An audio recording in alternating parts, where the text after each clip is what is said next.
Hai Energizen, gimana nih kabarnya? Semoga sehat selalu dan diberi kebahagiaan selalu ya. Nah, dimanapun dan kapanpun nih kalian menonton, aku harap podcast SREUB dan SREITS kali ini bisa menjadi wawasan dan bisa menambah pandangan kalian juga nih tentang apa yang akan kita bahas. Nah, untuk sesi podcast kali ini nih, aku kedatangan tamu atau narasumber yang sangat luar biasa nih. Nah, mungkin orang-orang di depan aku bisa memperkenalkan diri terlebih dahulu. Mulai dari kiri aku. Oke, perkenalkan, aku Michelle Ana Kristella, aku dari Perencanaan Wilayah dan Kota Angkatan 2021, terus aku dari SRITS.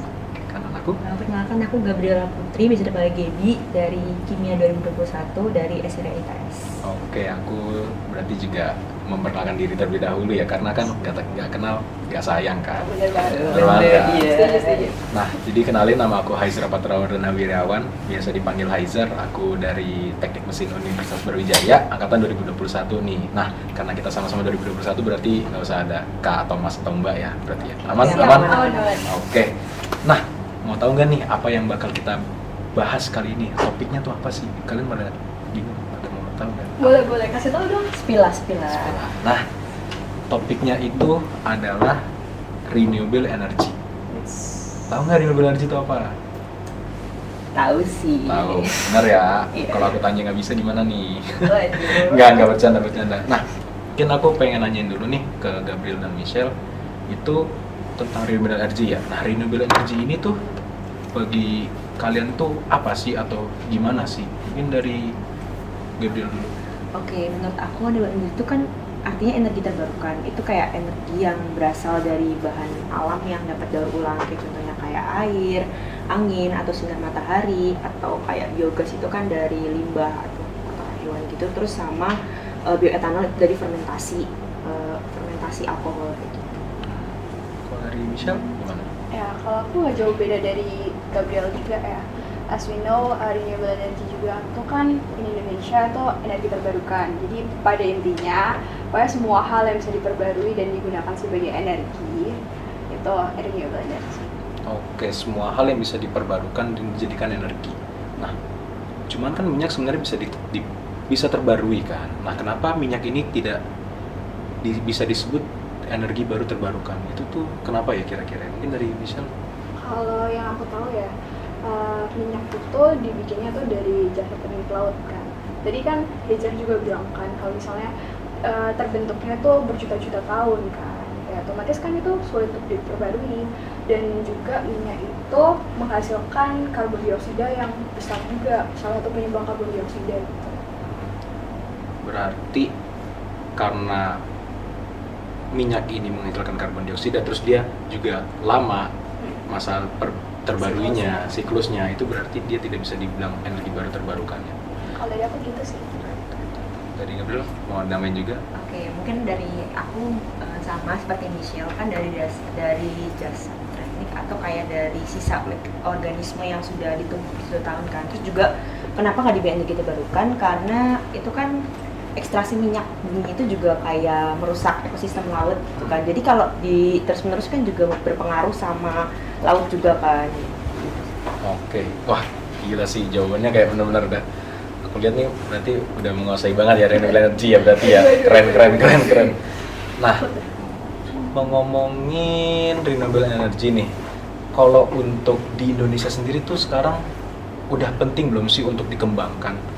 Atau di Indonesia sendiri tuh udah penting belum sih tentang renewable energy? Mungkin siapa yang mau jawab duluan? Mungkin dari aku ya, Ibu jawab. Oke. Oke, dari aku sih penting banget ya, karena sebagai kita ketahui Indonesia kan ya contohnya kecil kendaraan gitu. Kendaraan ini kan menghasilkan kayak asap gitu kan. Nah itu karena bensinnya ini kayak kurang ramah lingkungan, dan gimana caranya kita di Indonesia tuh penemuan kayak semacam bensin yang dari bahan misalnya biofuel atau dari biogas gitu kan. Itu kan mengurangi emisi gitu dari situ. Terus juga kayak misalnya listrik yang kita ketahui, listrik kan tahu sendiri kan itu kan dari batu bara ya nggak sih, pengolahan batu bara. Nah dari situ kan batu bara juga kayak bukan energi terbarukan, makanya itu penting banget kita misalnya mengganti dari batu bara itu misal untuk menggunakan solar panel atau kayak panel surya kayak gitu kan. Jadi kan dari sel matahari itu kayak mengubah panas matahari menjadi listrik untuk di rumah.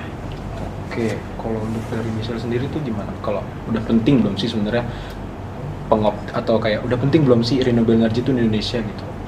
Kalau dari aku penting banget sih. Yang kita tahu juga kan Indonesia tuh salah satu negara dengan penduduk terpadat kan. Hampir nyampe, kalau nggak salah kemarin aku lihat itu sampai ranking 4 ya, nggak tahu sekarang udah berapa. Wah. Dan itu kan otomatis menghasilkan banyak karbon dioksida, pokoknya gas-gas yang emisi karbon juga. Dan otomatis butuh banget sebuah inovasi ya. Renewable energy itu salah satu inovasi yang paling tepat buat diterapkan di Indonesia untuk mengatasi masalah-masalah ini. Gitu sih. Oke, berarti aku nangkepnya nih ya, dari kalau emang di Indonesia sendiri tuh udah penting banget ya sebuah renewable energy untuk ya kita tadi harus berinovasi tentang renewable energy. Nah, terus gimana nih kita nih sebagai mahasiswa kan ya kita sebagai pemuda atau generasi bangsa nih, ya kan, kita tuh mendorong majunya renewable energy itu bagaimana ya? Kayak apakah dengan campaign atau maksudnya tuh campaign itu kayak kita ngebuat webinar kah atau kayak gimana, kayak itu enaknya tuh gimana ya, kayak biar masyarakat juga tahu nih tentang renewable energy itu mungkin dari Michelle. Kalau dari aku sih yang dibilang Hijau tadi benar banget, jadi kayak campaign, terus penyuluhan, dan sosialisasi, pokoknya kayak outreach community gitu loh, kayak membangun ya komunitas-komunitas di luar gitu, supaya nanti masyarakat juga tahu apa itu renewable energy. Mungkin kita dengan membangun Saritas tuh pernah ada program tuh kayak menanam dana bakal gitu, dan itu keren banget deh. Keren banget, menanam bakal. Kayak itu kayak salah satu ya, bentuk outreach community gitu.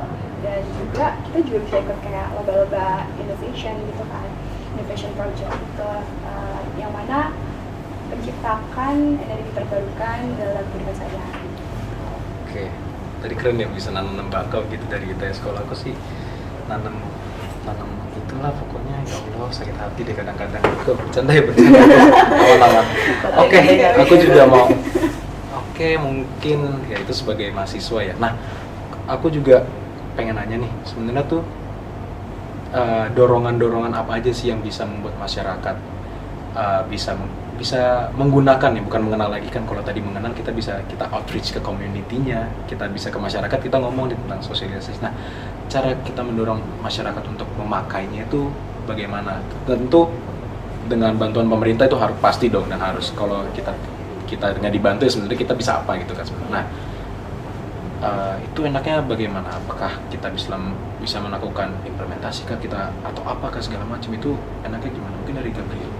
Mungkin kalau untuk segi masyarakat kan tentunya ya kita nggak buluk-buluk, apa sih, mereka pengennya itu suatu hal yang praktis, ekonomis gitu kan. Nah, mungkin implementasinya gitu sih yang lebih praktis gitu, kayak benar-benar efektif buat masyarakat, terus juga harganya yang pasti lebih murah, itu benar-benar bisa menyentuh lapisan masyarakat gitu sih. Jadi kayak penemuan inovasinya itu tuh benar-benar efektif dan juga kayak harganya tuh jangkau bagi masyarakat, sehingga banyak masyarakat yang tertarik untuk berganti ke energi terbarukan gitu.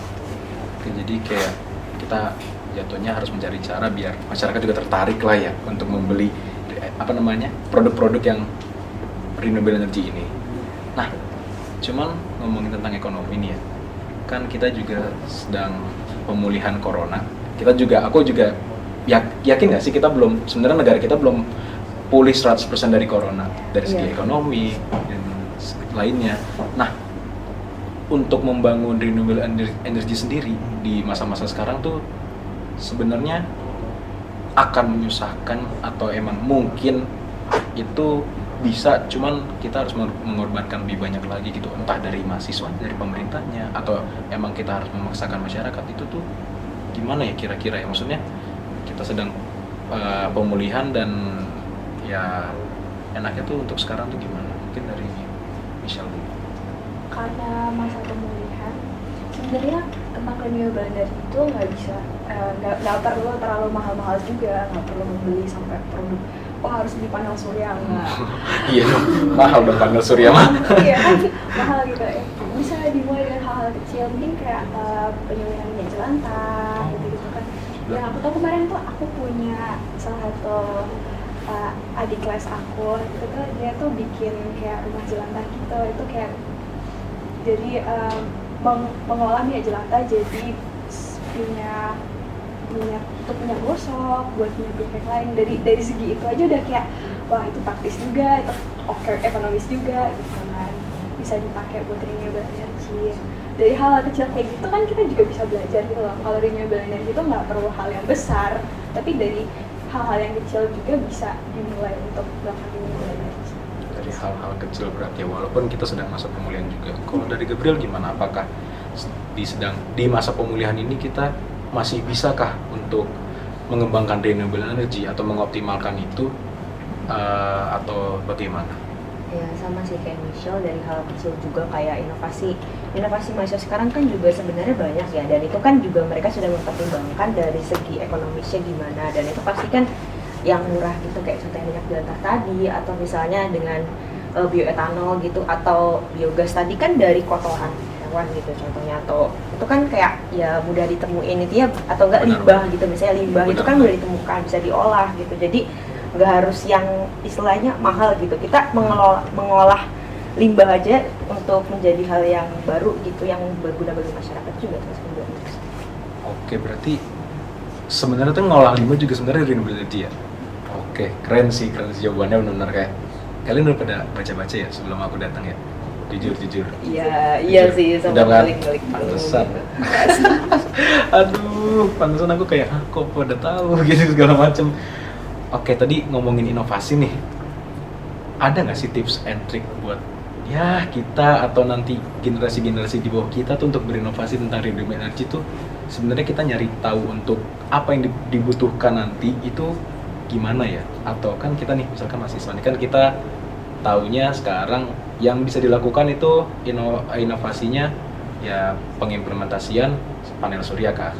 Nah, itu cara taunya tuh mereka gimana ya? Kayak oh bisa masang panel surya nih gini. Nah, itu gimana tuh enaknya tuh? Dari siapa yang jawab dulu nih? Mungkin Gaby dulu.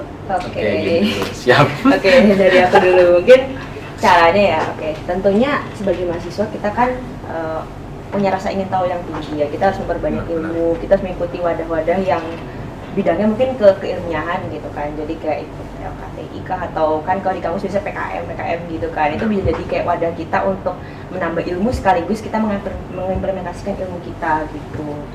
Jadi itu sih. PKM. Sebelumnya Gaby pernah ikut PKM? Pernah? Pasti pernah.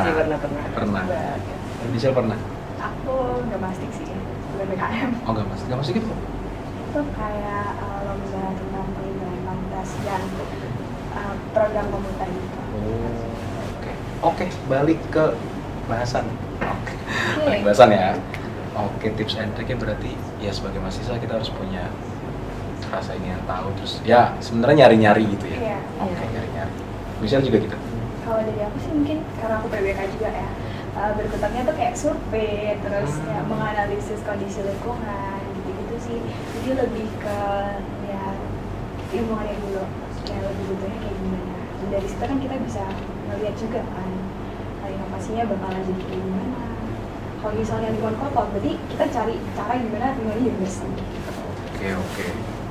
Keren sih, wah. Udah pada baca sih curangnya orang-orang guys. Udah kan biar lancar guys, jawabnya. Banget, guys, ya.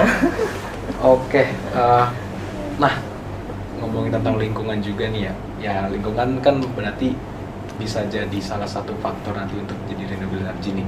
Kayak lingkungan kan di Indonesia kan yang marak dipakai di Indonesia tuh sebenarnya solar PV kan sebenarnya ya. Solar PV karena sinar mataharinya tuh di Indonesia benar-benar cerah banget. Apalagi di Surabaya panas di Surabaya kan. Jadi untuk warga ITS semangat ya untuk menghadapi panas-panas ini guys.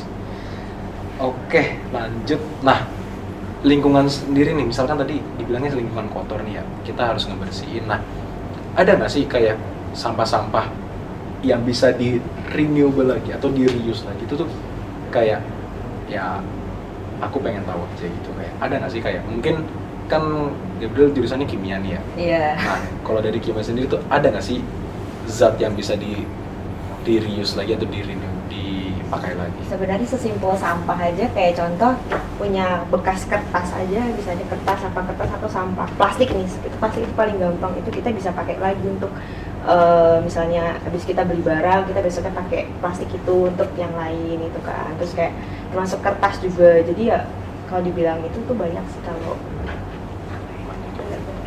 dari Michelle gimana? Kalau dari aku di tes tuh ada yang namanya bank sampah. Itu tuh yang mencetuskan tuh salah satu mahasiswa teknik lingkungan. Nah di situ tuh kayak ada pengolahan sampah juga yang aku tahu. Jadi dari sampah-sampah itu bisa diolah lagi, bisa buat kerajinan, terus dan lain sebagainya.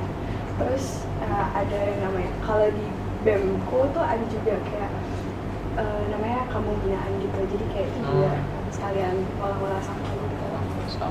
Jadi mulai dari hal-hal kegiatan-kegiatan di kampus kayak gini aja itu bisa dibuat renewable energy activity gitu.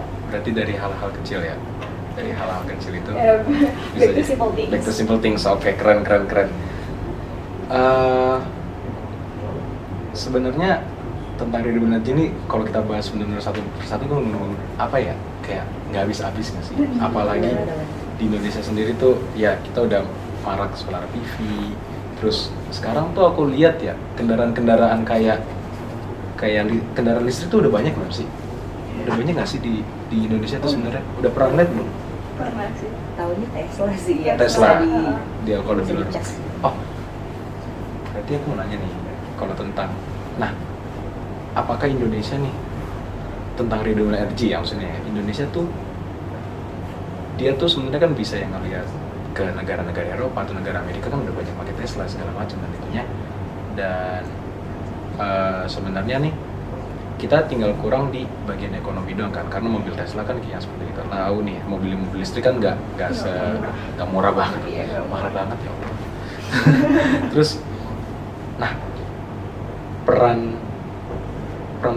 apa sih, peran pemerintah itu untuk mendukung kayak mobil listrik makin marak gitu tuh gimana enaknya? Kayak maksud aku kan, soalnya di negeri luar itu kan benar-benar dibantu kan sama dari pemerintahnya sendiri. Jadi mobil Tesla sekarang udah banyak, maksudnya mobil listrik.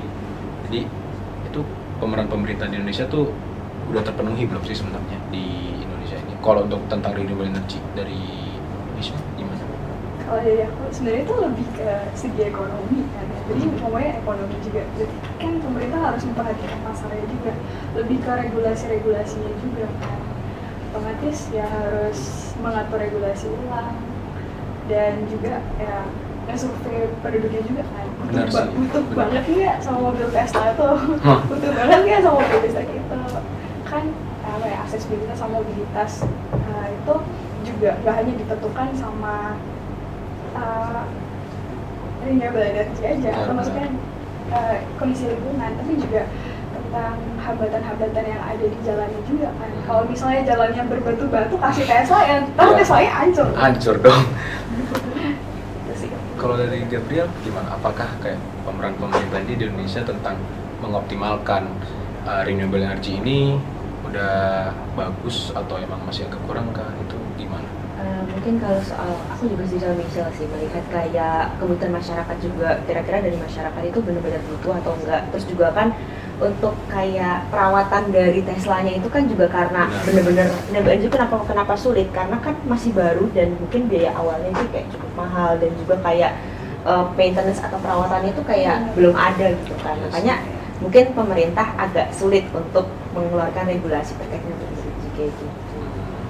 Berarti yang kita harus lakuin ya sebenarnya survei dulu ya tentang apakah masyarakat di daerah ini tuh butuh banget sama mobil ini atau segala macam. Dan aku lihatnya juga sih sebenarnya ya, kalau tentang mobil listrik sebenarnya udah bagus kan pengimplementasian dari renewable energy-nya kan, kayak oh udah ada nih contohnya mobil listrik ini A, misalkan mobil listrik A.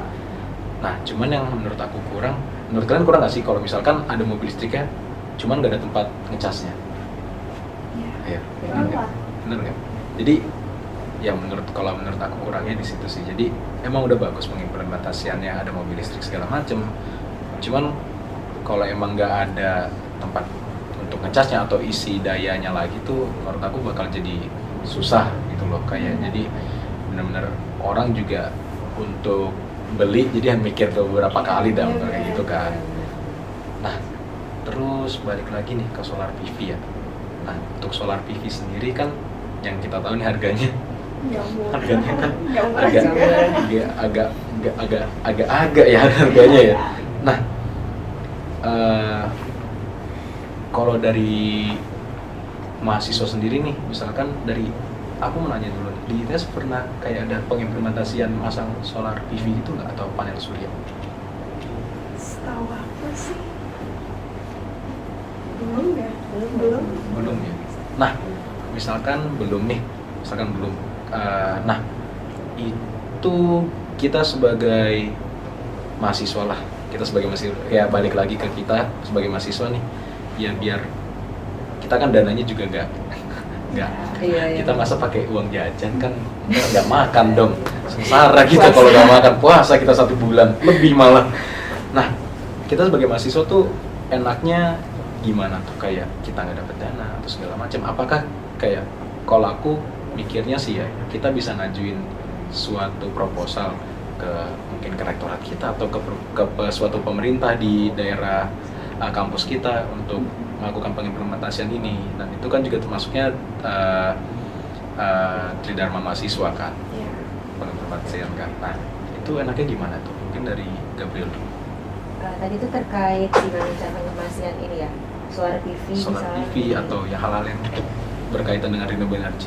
Oke, kan balik lagi tadi solar PV itu lumayan mahal kan maksudnya. Nah mungkin kalau untuk kayak gitu tuh ya mesti lihat masyarakatnya juga sih, kira-kira masyarakat tuh bener-bener butuh atau enggak. Mungkin butuh ya itu dalam artian mengurangi emisi, tapi kan dilihat juga dari segi ekonomi masyarakat juga kan.